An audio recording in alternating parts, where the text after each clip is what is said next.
Ողջույն, ես Հասմիկ Ուզունյանն եմ, կենսաբան եմ, աշխատում եմ Մուխտար Սևաստացի կրթահամալիրի միջին դպրոցում, դասավանդում եմ կենսաբանություն առարկան։ Կենսաբանություն առարկայի շրջանակում սովորողների հետ ուսումնասիրել ենք կաթնածծկային բակտերիաներ թեման և տեսական գիտելիքները որոշեցինք կիրառել գործնականում և այս նախագծի շրջանակում սկսեցինք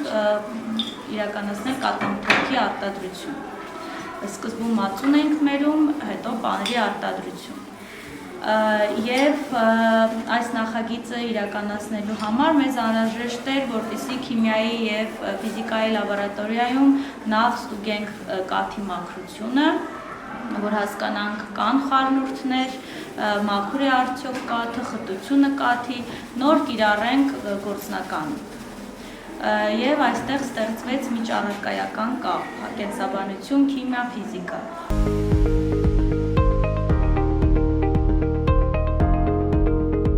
Մենք իրականացնելու ենք նյութերի մաքրության որոշման միջառարկայական նախագիծ, որի ընթացքում մենք որոշել ենք մի քանի արտադրության կաթերի որակ, որպեսզի հետո կարողանանք օգտագործել պանրի արտադրության մեջ։ Մեզ անհրաժեշտ են հետևյալ գործիքները՝ չափագլան, կշեռք և պետք է իմանանք խտության բանաձևը։ Երբ մենք արդեն հաշվենք խտությունը, կհամեմատենք մեզ հայտնի ապստակների հետ և կհասկանանք արդյոք մաքուր է կաթը, թե ոչ։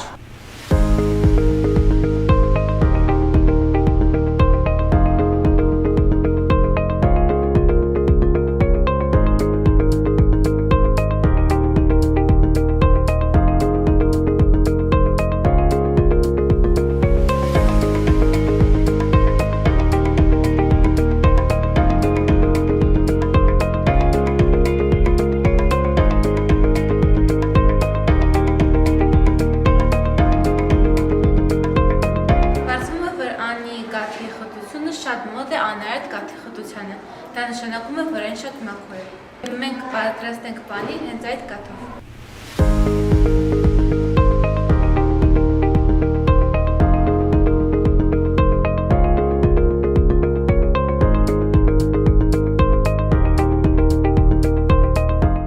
Մենք որոշեցինք անի և միլկի արտադրության կաթերի մաքրությունը խտության միջոցով և պարզվեց, որ անին ավելի մաքուր է։ Իրականացրել ենք համագործակցային նախագիծ ֆիզիկա, քիմիա, կենսաբանություն առարկաների շրջանակում և փորձել ենք ոչ շատ բարդ, պարզագույն մեթոդներով որոշել կաթի նմուշը հասկանալու համար, թե ինչպիսին է կաթը, որը մենք օգտագործելու ենք հետագայում կաթնամթերք ստանալու համար։ Մենք այսօր որոշելու ենք կաթի որակը և պարզելու ենք, թե որ երկու նմուշներից որն է ավելի լավ։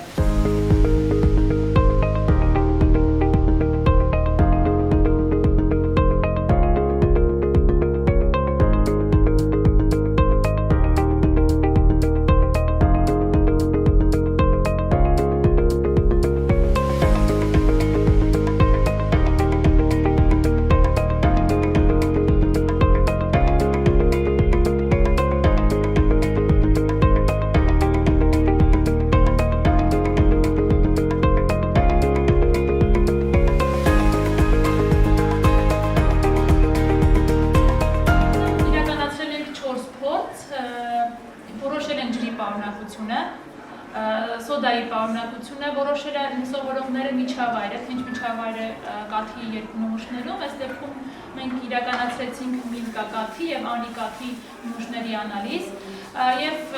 երրորդ փորձով որոշեցինք օսլայի պարունակությունը, որը ևս համարվում է շատ կարևոր ցուցանիշ կաթի որակի գնահատման համար։ Հիմա որոշում ենք սոդայի պարունակությունը։ Սոդան օգտագործում են կաթի մեջ, որպեսզի երկարացնեն կաթի ժամկետը։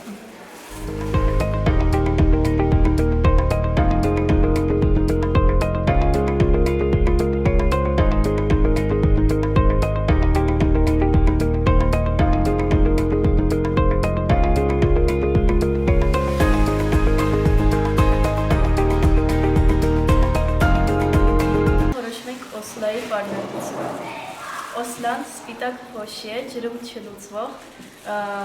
տաք ջրում ինքը ուրչում է, առաջացնելով կոլոիդ։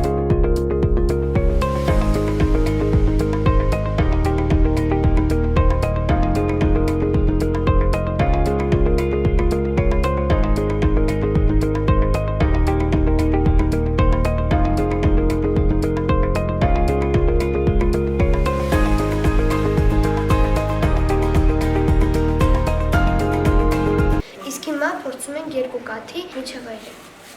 Կաթի միջավայրը լինում է չեզոք։